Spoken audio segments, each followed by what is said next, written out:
This is of Sulfur's new-ish song, Hive Mind, featuring Lucas Nicolai and Mental Cruelty. They're about to go on a co-headliner. Really love guys in both of these bands. Great people. And I'm very excited to see him on tour. He'll be hype. But Of Sulfur dropped their album The Burn of Faith last year, and then Mental Cruelty dropped Zweiheit last year. So two banger albums, both in my top 10 of albums of 2023. Were they top 5? I might have to look back. I think they might both actually be top 5. But super sick albums, and it's cool to see them go on tour together. This song, Hive Mind, is a B-side from Of Sulfur's The Burn of Faith. When I first heard this track was dropping, I was like, hey, they did a co-headliner together. Maybe a split EP is coming. I say bring back the splits. I'm very in favor. I think those are like one of the sickest forms of albums, just because like there's so much diversity you get track to track. But alas, it is not. It's just a B-side. Let's do it. Hive Mind.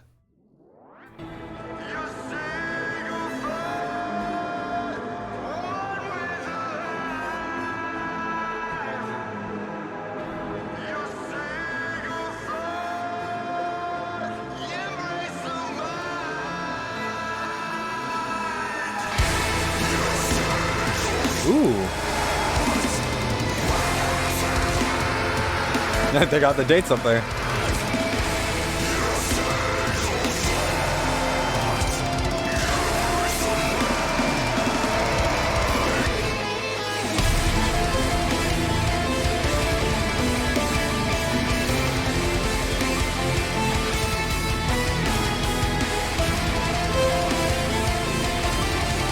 I think this story is like about to start actually. February 7th, 2 weeks.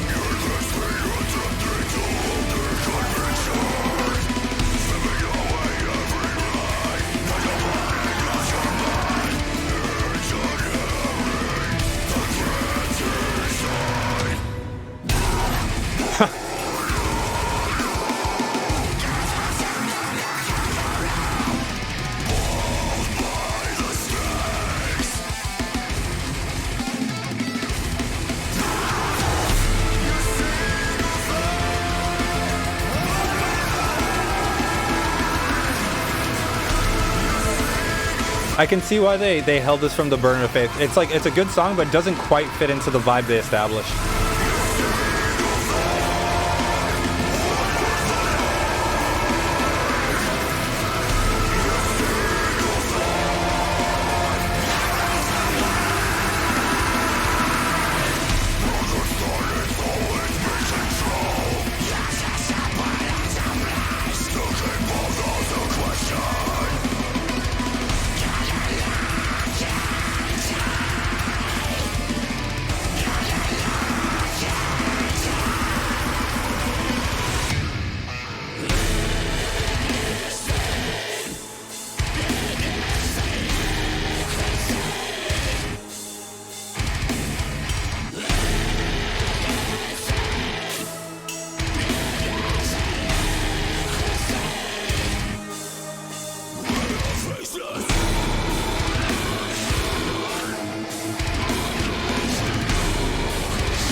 Ooh.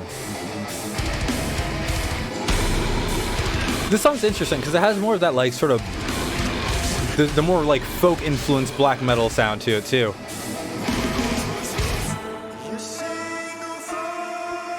Especially with this chorus.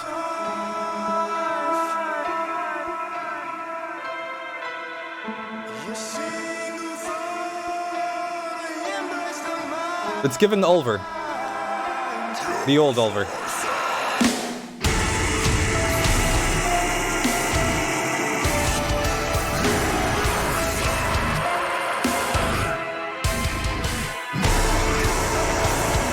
Check out Ulver's first album, Ulver. Beautiful stuff.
I am getting over.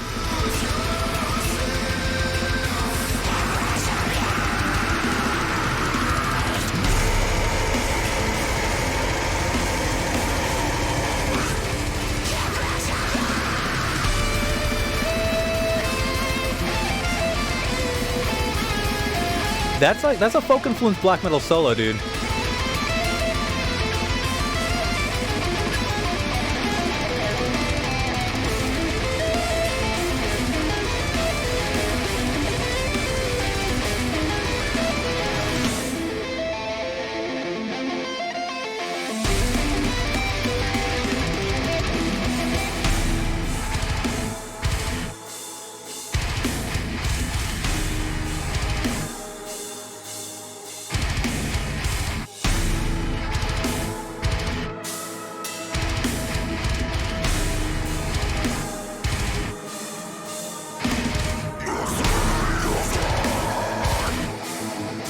I will say this song is fucking long. I'm kind of surprised they're still going, because there was a lot of like circular structure to it as well.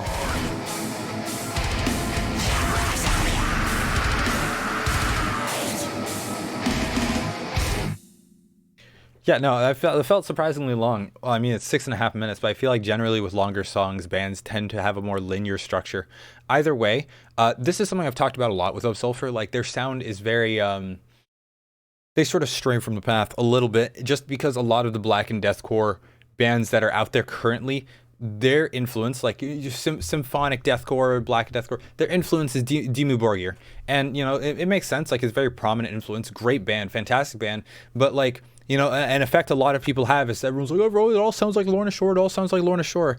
And the reason why people say is, well, A, Lorna Shore is like the biggest black and deathcore band out there, but also like, also influenced by Dimmu Borgir. Like, all these bands are mostly influenced by Dimmu Borgir with their symphonic influence. So then people are like, oh, symphonic black and deathcore all sounds the same. But what Sulfur does, they take influences that are not just Dimmu. They've taken influence from Cradle of Filth. Like I said, this song, the way it had that sort of folk influence to it, it was giving them more of like Ulver influence. And, you know, sometimes I nail these. Sometimes I'm like, oh, this sounds influenced by this. And a band member will be like, spot on. Maybe I'm off. I just can't think of any other like prominent there's nothing else in my mind that really stands out that could be an influence other than like the early Ulver material, which is like the sort of folk black metal sound. Would strongly recommend checking it out. Their music's gorgeous. It's a crazy sound, and I don't think anyone else has really recaptured that in the modern age, or even like in like the, maybe that dropped like 30 years ago, 34 years ago. I feel like it was like a 1990 release, potentially earlier. But yeah, no, I think that's like, a lot of people are like, I remember, when was this? Probably 2021. Whenever, A Hill to Die Upon for Mental Cruelty released, a certain someone, formerly of Mental Cruelty, was mentioning to me that, that black and deathcore was going to be like the next big thing, which is why Mental Cruelty was destined before the incident to head into this more black and deathcore direction. So, oh yeah, MGLA is also a good one. MGLA, Mental Cruelty had some influence on that in their song The Arrogance of Agony on their last album. But yeah, so everyone has sort of swarmed to black and deathcore.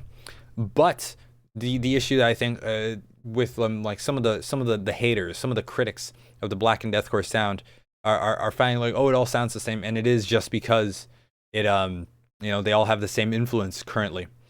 But like I said, what's cool is Sulfur has been deviating. The Burden of Faith, one of the big reasons why it ended up so high was because it had so many external influences outside of just Dimmu that gave that album a really diverse sound. It was super sick. And there's like a lot of untapped potential in black metal to influence modern music, just because like, remember, the whole thing with black metal was like, oh, we don't want to sound like anyone else. We want to sound just like ourselves. We're gonna exist in like an echo chamber of just our band, and we're gonna make something that is just so against the grain. So you have so many diverse black metal sounds. It's very ironic that like in the modern age, so many bands are swarming just one particular influence.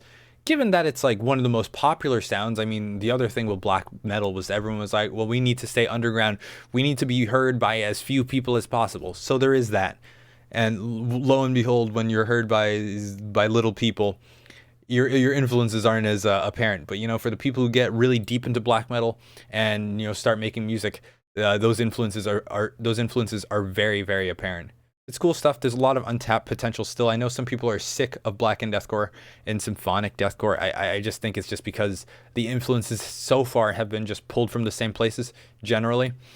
And here's the other thing with symphonic deathcore. Like a lot of people, a lot of musicians who are doing symphonic music, that's symphonic again pulled from Demu, or it's pulled from a band. It's symphonic influence that has already been like quite whittled down to a very particular sound. There's a lot lost from like original classical music.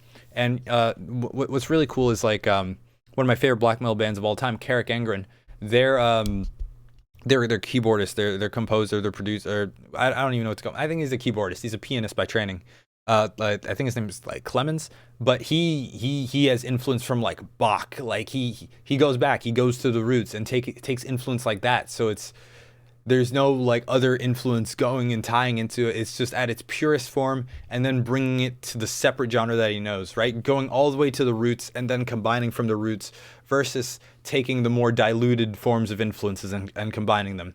If you get what I mean, you get more diversity by back traveling all the way to the roots and combining the various sounds that are in a given genre's more staple sounds, right? You sort of recreate. So if you want to have like a Lorna Shore sound, you don't take the influence from Lorna Shore. You don't even take influence from. So Lorna Shore's influences are like Dimmu Borgir, Dark Funeral. Those are like the two primary ones. Go back further. Go back to like maybe like All Shall Perish. You go back to Suicide Signs, and you mix that with like Bach. You mix that with just straight up mayhem. You mix that with fucking what's another band? Immortal. You mix it with Emperor, and you get a sound that's in the same realm as Lorna Shore, but with a completely different sound, right? Start thinking like that. Let them cook.